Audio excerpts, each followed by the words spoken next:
Hello साथियों, आप सभी का फिर से स्वागत है मास्टर्स इंग्लिश क्लासेस टीकमगढ़ में।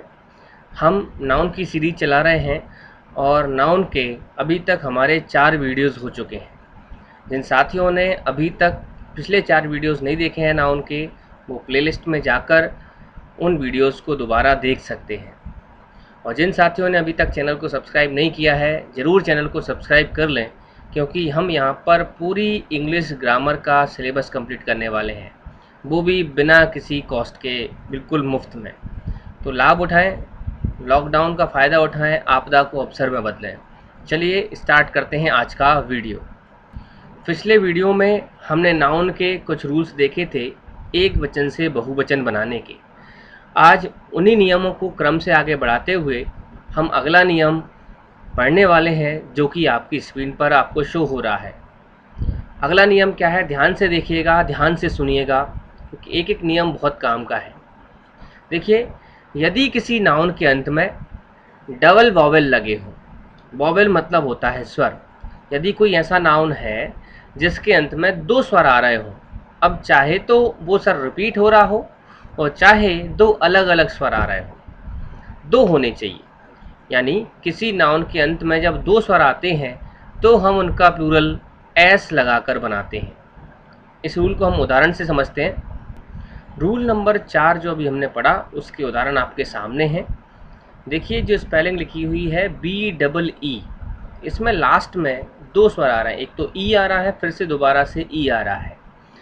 इसका प्लूरल जब हम बनाएंगे, बहुवचन जब बनाएंगे, तो इसमें हम एस जोड़ देंगे, तो प्लूरल हो जाएगा 20। इसी तरह जू में भी डबल ओ आ रहा है, यानी 2 स्वर एक साथ आ रहे हैं, तो इसका भी प्लूरल हम बनाएंगे एस लगाकर। अब ये वाला मीनिंग देखें, इसमें लास्ट में ओ और ई आ रहा है, 2 स्वर हैं, रिपीट भले ही नहीं हुए हैं, लेकिन 2 स्वर हैं, और 2 स्वर जब भी आएंगे लास्ट में हम एस लगाकर ही बहुवचन बनाएंगे। जैसे ट्री है, इसमें भी 2 ई आ रही हैं, तो हमने कर दिया है ट्रीज। इसी तरह रेडियो में आई और ओ आ रहा था, हमने कर दिया इसका प्लूरल रेडियोज। पोर्टफोलियो में आई और ओ आ रहा है, इसलिए हमने इसका भी प्लूरल कर दिया है पोर्टफोलियोज। तो बहुत आसान नियम है, ध्यान से पढ़ते जाएं, ध्यान से समझते जाएं। ठीक है साथियों, उम्मीद है ये रूल आपको समझ में आया होगा। आगे बढ़ा जाए साथियों। अब आपकी स्क्रीन पर रूल नंबर 5 आ चुका है, एक वचन से बहुवचन बनाने का। देखिए, इसमें क्या है, ये रूल जो है वो बाय से संबंधित है। यदि कोई नाउन ऐसा है जिसके अंत में बाय आता हो और बाय के पहले कोई व्यंजन आता हो, व्यंजन आप सभी को पता है, ए ई आई ओ यू को छोड़कर जितने भी सारे लेटर्स हैं इंग्लिश में, वो सब व्यंजन ही होते हैं। यदि किसी नाउन के अंत में वाय आता हो और वाय के पहले कोई व्यंजन आता हो, तो हम वाय को हटा देते हैं और IES लगाकर उस नाउन का बहुवचन बनाते हैं। तो बहुत आसान है, वाय को हटाना है और IES को लगाना है, लेकिन कब? जब वाय के पहले कोई व्यंजन आएगा, यानी कॉन्सोनेंट आएगा। स्क्रीन पर उदाहरण भी आपके सामने है, देखिए इसको समझते हैं उदाहरण से। जैसे कि हमने शब्द लिखा है क्राई, नाउन लिखा है क्राई, CRY, इसमें लास्ट में वाय आ रहा है और वाय के पहले एक व्यंजन आ रहा है R, तो हमें इसका बहुवचन बनाना होगा CR। अब देखिए, यहाँ तक तो CR तक तो स्पेलिंग सेम है, वाय को हटाया, हमने क्या लगा दिया, IES, क्राइज हो गया। ठीक है साथियों, तो बहुत आसान है। फैमिली में देखिए FAMILY, लास्ट में वाई आ रहा है और वाई के पहले कोई व्यंजन आ रहा है, तो करना क्या है, देखिए FAML तक तो सेम है, FAMIL तक तो सेम है, वाई को हमने हटा दिया है और इसकी जगह हमने लगा दिया है IES, तो क्या बन गया है, फैमिलीज। बाकी बहुत सारे एग्जाम्पल हैं, ये देखें सभी। सिटी का बन जाएगा सिटीज़, लॉरी का बन जाएगा लॉरीज, रिप्लाई का रिप्लाईज, डिक्शनरी का डिक्शनरीज, पौनी का पौनीज। कोई बताना चाहेगा पौनी किसे कहते हैं? कमेंट में डालिए, पौनी किसे कहते हैं। कंट्री का कंट्रीज। तो ये रूल है वाय वाला, जब वाय में अंत में वाय आए और उसके पहले कोई व्यंजन आए तो हम y को हटाकर और IES लगाकर उस नाउन का बहुवचन बनाते हैं। ठीक है साथियों, आगे बढ़ा जाए। साथियों, अब इस आपकी स्क्रीन पर बाय से ही संबंधित दूसरा नियम आ गया है। ये नियम कहता है कि जब किसी नाउन के अंत में वाय आता हो और बाय के पहले कोई स्वर यानी वॉवेल आता हो तो हम उसका प्लूरल केवल एस लगाकर बनाते हैं।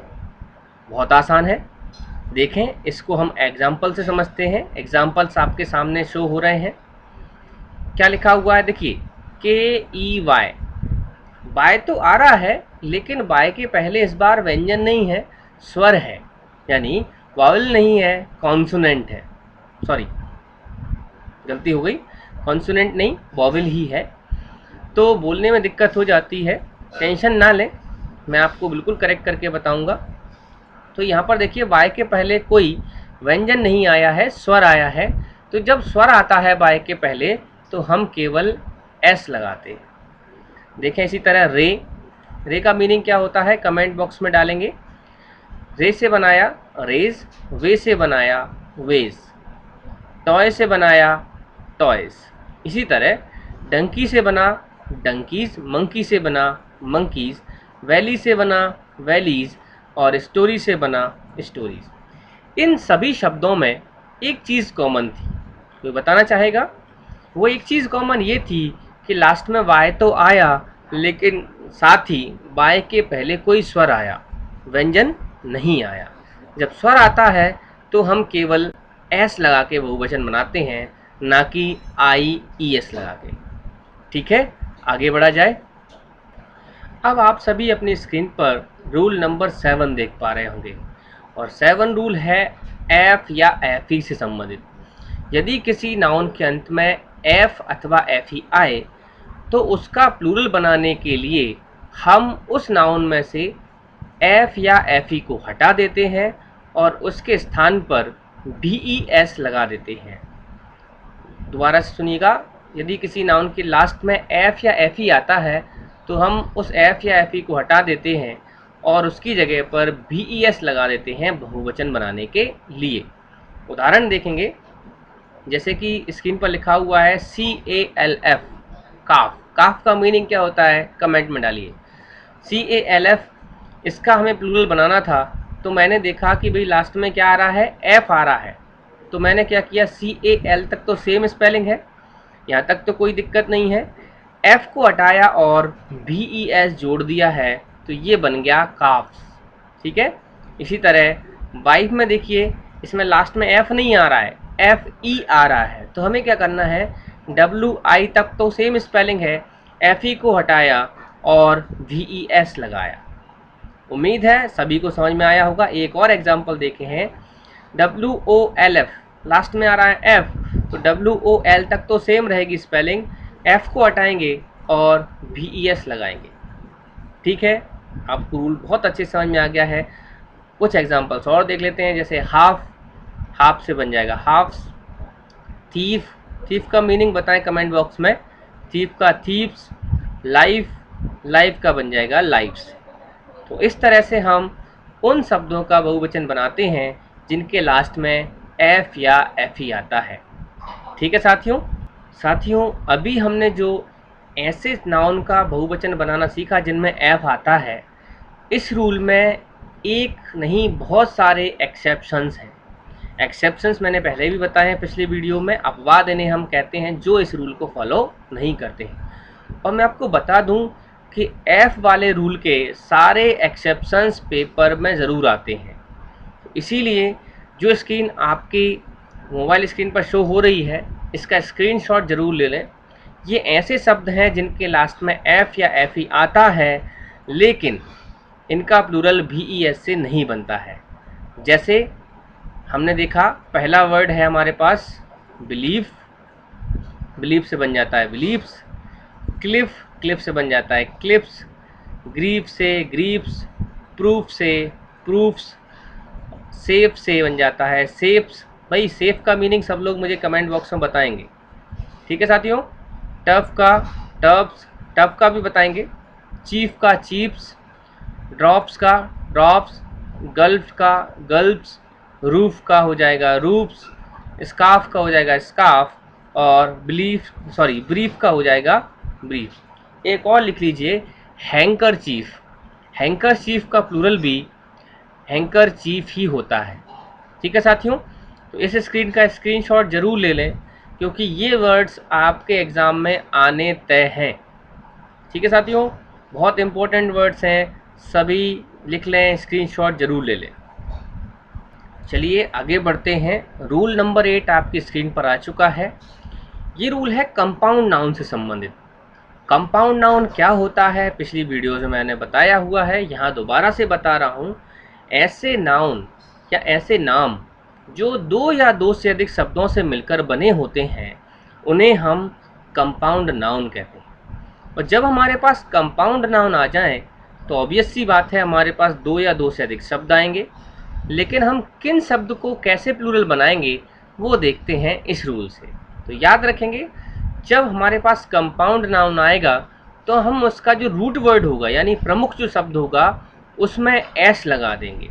तो प्रमुख शब्द कैसे डिसाइड करेंगे साथियों? तो ऐसा शब्द जिसके बदलने से मीनिंग ही बदल जाए वो रूट वर्ड होता है, तो उसका हम प्लूरल बना देते हैं, तो कंपाउंड नाउन का भी प्लूरल बन जाता है। आइए इसको कुछ उदाहरण से समझते हैं जो आपको स्क्रीन पर नज़र आ रहे हैं। देखिए, एक हमने एग्जाम्पल लिखा हुआ है brother in law. Brother in law, इसमें 3 वर्ड्स आए, ब्रदर इन लॉ। तो देखिए, इनका बहुवचन होता नहीं है, लॉ का हो सकता है, लेकिन ये लॉ मतलब ससुराल होती है, इन लॉ मतलब ससुराल। तो इसमें किस शब्द को हम बदल दें कि मीनिंग बदल जाए? मैं ब्रदर की जगह अगर सिस्टर लिख दूं तो इस शब्द का मीनिंग ही बदल जाएगा। मतलब प्रमुख शब्द क्या हुआ? ब्रदर। इसीलिए इसका बहुवचन बन जाएगा ब्रदर्स इन लॉ। ठीक है साथियों, ब्रदर का बहुवचन बनाएंगे ना कि इन लॉ का। अब जरा देखें दूसरा एग्जाम्पल, बेड रूम। इसमें रूट वर्ड जो है वो रूम है, तो क्या हो जाएगा हमारा बहुवचन? बेडरूम्स। इसी तरह नेक्स्ट जो वर्ड है वो है कमांडर इन चीफ। क्या वर्ड है? Commander in chief. तो हमारा जो प्लूरल बन जाएगा वो बन जाएगा कमांडर्स इन चीफ। स्क्रीनशॉट जरूर ले लें, हर एक शब्द आपको लिखना है। ठीक है साथियों, आगे बढ़ते हैं। इसी रूल के कुछ और उदाहरण भी आपके सामने हैं, तो आप इन उदाहरणों का स्क्रीनशॉट जरूर ले लें एग्जाम्पल्स का, क्योंकि आपको ये याद करने हैं। जैसे कि स्टेप डॉटर का स्टेप डॉटर्स हो जाएगा, मेड सर्वेंट का मेड सर्वेंट्स हो जाएगा, पी हैन का पी हैंस हो जाएगा, पीकॉक का पीकॉक्स हो जाएगा, मदर इन लॉ का मदर्स इन लॉ हो जाएगा, सिस्टर इन लॉ का सिस्टर्स इन लॉ हो जाएगा, मेंबर ऑफ की जगह मेंबर्स ऑफ पार्लियामेंट हो जाएगा। ठीक है साथियों, तो ये एग्जाम्पल का स्क्रीनशॉट जरूर ले लें और इन्हें अपनी कॉपी में नोट कर लें। चलिए आगे बढ़ते हैं। स्क्रीन पर रूल नंबर 9 आ चुका है, और ये रूल कहता है कि कुछ नाउन ऐसे होते हैं, इनका प्लूरल हम अंदर के जो स्वर हमने यूज़ किए हुए हैं वर्ड में, हमने जो शब्द इस्तेमाल किए हुए हैं, स्वर इस्तेमाल किए हुए हैं शब्द के अंदर, उन स्वरों को हम बदल देते हैं तो उनका प्लूरल बन जाता है। कैसे बन जाता है देखें, आइए एग्जाम्पल से देखते हैं। जैसे कि मैन है, MAN, इसका मुझे बहुवचन बनाना है तो मैंस नहीं लिखूंगा मैं, ए को मैं चेंज कर देता हूँ ई में, तो मैन का बहुवचन मैन ही होगा, लेकिन ए की जगह हमने लिख दिया है ई। इसी तरह फुट का प्लूरल जो हो जाएगा वो हो जाएगा फीट। माउस का माइस। गूस का मीनिंग क्या होता है, किसी को पता हो तो बताएं, गूस का मीनिंग क्या होता है? इसको हम हंस बोलते हैं साथियों। ठीक है, तो मैं आपको मीनिंग छोड़ते जा रहा हूँ, उम्मीद ये कर रहा हूँ कि आप लोग खुद डिक्शनरी में देखेंगे, और अगर आप ये डिक्शनरी में देख लेंगे, गारंटी मान लीजिए आप कभी ज़िंदगी भर नहीं भूलेंगे मीनिंग। इसलिए मैं मीनिंग आपके ऊपर छोड़ रहा हूँ, डिक्शनरी में ज़रूर देखें। गूस का मीनिंग मैंने आपको बता दिया है, हंस होता है, पर आगे मैं कोई मीनिंग नहीं बताने वाला हूँ। चलिए आगे बढ़ते हैं। वुमन का वुमन, MAN था MEN कर दिया है। टूथ का प्लूरल हो जाएगा टीथ। लाउस का मीनिंग हो जाएगा लीस, और ओसिस का मीनिंग हो जाएगा ओसिस। ठीक है साथियों, हर एक शब्द का मीनिंग आपको निकालना है, क्योंकि आप कंपटीशन में जा रहे हैं और एक एक शब्द इम्पॉर्टेंट है। ठीक है, स्क्रीनशॉट ले लिया आप लोगों ने। आगे बढ़ा जाए। आगे बढ़ते हैं और रूल नंबर 10 आपकी स्क्रीन पर आ चुका है। इस रूल में हमें याद रखना है कि कुछ नाउन ऐसे होते हैं जिनमें हम en लगाकर उनका प्लूरल बनाते हैं। जैसे कि आप स्क्रीन पर देख पा रहे हैं, चाइल्ड, चाइल्ड से बन गया है चिल्ड्रन। क्या लग गया इसमें? CHILD तो था ही, REN और हमने ऐड कर दिया है, EN लग चुका है। ऑक्स का प्लूरल क्या होता है? ऑक्सन होता है साथियों, OXEN। तो याद रखेंगे, कुछ शब्दों के प्लूरल हमें बहुत अच्छे से याद करने हैं कि चाइल्ड का चिल्ड्रन और ऑक्स का ऑक्सन।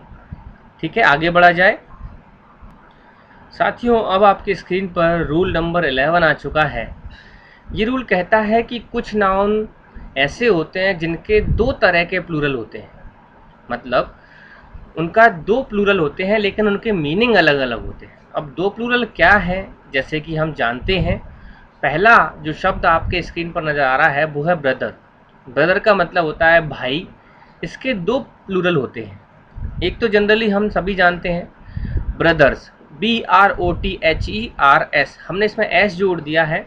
इसका मतलब होता है sons of the same parents, यानी एक ही माता पिता के जो बेटे हैं वो आपस में ब्रदर्स कहलाते हैं। ठीक है साथियों, इसका एक और प्लूरल होता है ब्रदरेन। इसका मीनिंग है members of a society, community of और ए रिलीजियस ग्रुप्स, यानी हमारे सोसाइटी के व्यक्ति, किसी कम्युनिटी के व्यक्ति या किसी रिलीजियस ग्रुप के जो मेंबर हैं, सदस्य हैं, उनको क्या कहा सकते हैं? उन्हें हम ब्रदरेन कह सकते हैं। ठीक है साथियों, तो ब्रदर के दोनों प्लूरल याद रखेंगे लेकिन दोनों के मीनिंग्स अलग अलग हैं। ब्रदर्स का मीनिंग हो जाएगा एक ही पेरेंट्स के दो बेटे जो कहलाएंगे वो ब्रदर्स कहलाएंगे। ब्रदरेन का मतलब है कोई कम्युनिटी, कोई ग्रुप, उसके सदस्य हैं वो ब्रदरेन कहलाएंगे। आगे बढ़ते हैं कुछ नए शब्दों के साथ। इसी रूल का दूसरा एग्जाम्पल अब आपके सामने आ चुका है, जैसे कि क्लॉथ। क्लॉथ हम सभी जानते हैं अनकाउंटेबल नाउन होता है, इसका जनरली बहुवचन नहीं बनता है, लेकिन इसके दो प्लूरल्स भी होते हैं, लेकिन उनके मीनिंग कुछ अलग ही होते हैं। हमने मटेरियल किन चीज़ों को कहा था? जो रॉ यूज़ की जाए, जिनसे कोई चीज़ बनती है, तो ऑब्वियस सी बात है क्लॉथ से बहुत सारी चीज़ें बनती हैं, इसीलिए हम इसको अनकाउंटेबल नाउन या मटेरियल नाउन कहते हैं। लेकिन इसके दो प्लूरल भी इंग्लिश में यूज़ किए जाते हैं, वो क्या हैं देखें। पहला है CLOTHS, क्लॉथ्स। क्लॉथ्स हम बोलते हैं अनस्टिच क्लॉथ्स, यानी बगैर सिले हुए कपड़े को हम क्लॉथ्स कहेंगे जिसमें केवल ऐसा आता है।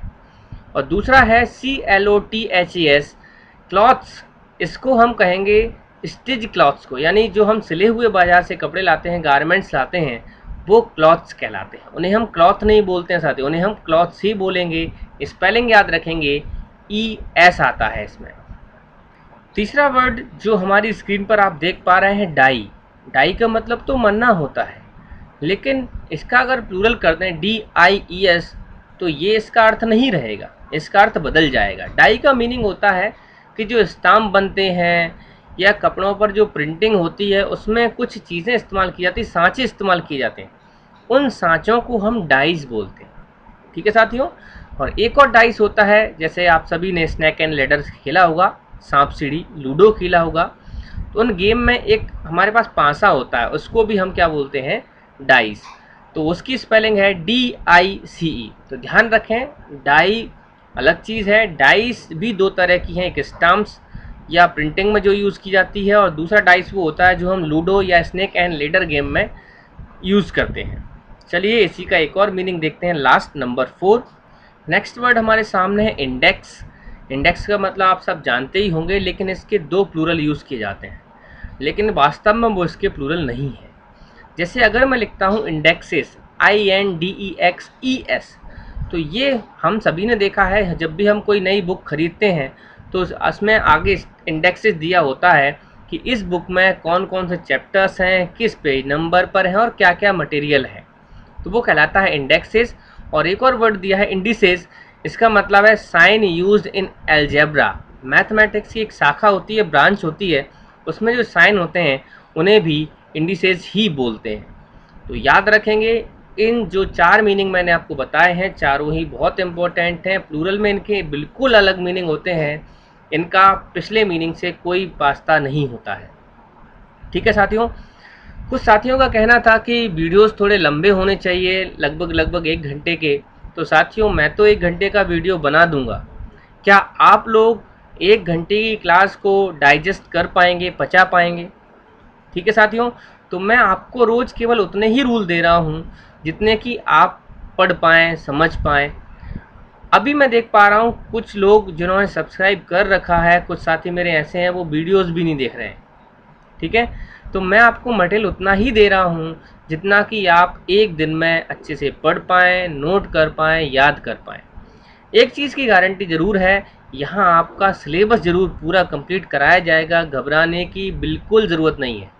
सारे टॉपिक्स हम लेने वाले हैं, चाहे वो पैसेज का हो, चाहे वो फ्रेजल वर्ब्स का हो, फिक्स प्रीपोजिशन का हो, इडियम एंड फ्रेजेस हों, सारे टॉपिक्स हम यहाँ करेंगे जो आपको टीकमगढ़ में जनरली नहीं मिलते हैं। ठीक है साथियों, तो आज के लिए इतना ही।